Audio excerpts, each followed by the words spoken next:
Саламатсыздар ма? Бүгін қамыр илеп кеспе кесеміз. Ол үшін ыдысқа 2 жұмыртқа саламыз. Жұмыртқаның үстінен жарты шай қасық тұз қосыңыздар. Жақсылап тұз ергенше араластырыңыздар. Үстінен 2 ас қасық су қосыңыздар. Жақсылап араластырып, 200-220 грамм ұн қосыңыздар. Қасықпен жақсылап бір қалыпты қылып араластырыңыздар. Сосын қамырды қолмен илеңіздер. Илеп болғаннан кейін қамыр демалсын. 15 минут жетеді. Сосын жаямыз.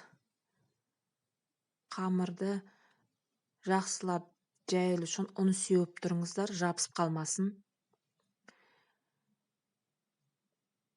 Қамыр илеген кезде жұмсақ қып илесеңіздер де болады. Ештеңке болмайды. Жұмсақ қамырға жақсы жайылады сол кезде, қатты илегеннен гөрі. Өстіп жайып аласыздар қамырды.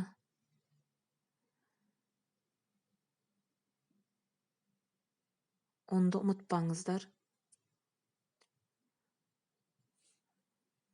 Жайып болғаннан кейін кептіріп қойыңыздар қамырды. 15-20 минут жетеді.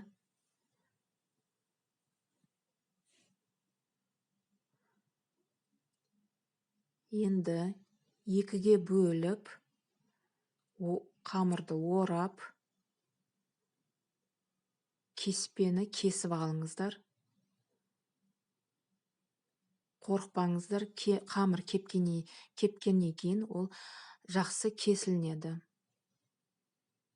Осылай видеодағыдай қарап кесіп алыңыздар. Жіңішке қылып кесіп алсаңыздар болады. Өздеріңізге қандай қалыңдығы ұнайды, солай істесеңіздер болады. Кез келген өздеріңіздің сүйікті сорпаларыңызға пісіріп алсаңыздар болады осындай кеспені.